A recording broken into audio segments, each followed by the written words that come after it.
Jepoy! Jepoy! Jepoy! Jepoy, Jepoy, Jepoy! Jepoy! Jepoy! Ano ba? Ang gulo-gulo mo!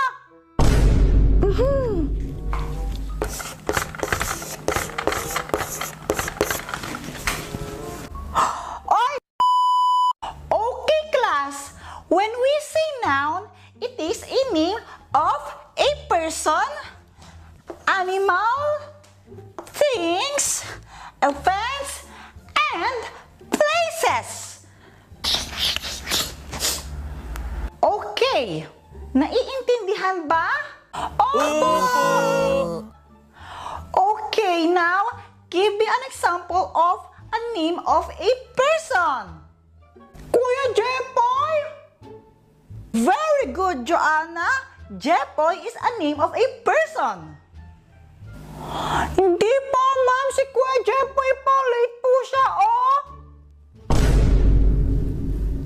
Oh, Jepoy, why are you late again? Sorry po, ma'am. Nalaglag po kasi ako sa kanal kanina, kaya umuwi muna po ako para maligo ulit. Hay, nako, hindi ka kasi nag-iingat na bata ka. Ano, okay ka lang ba? Hindi ka ba nagasgasan, nagalusan, nasugatan, nabugbog?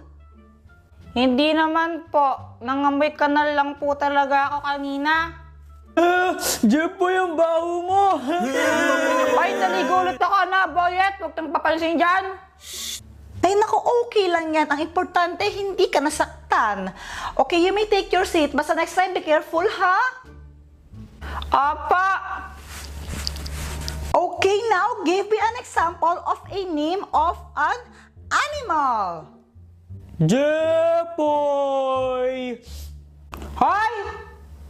No, Boyet. Jepoy is a name of a person, not animal. Ma'am, excuse po. Ah! Si Samantha! Late po siya, ma'am! No, Joanna. Samantha is not late. She is a member of our school journalism. May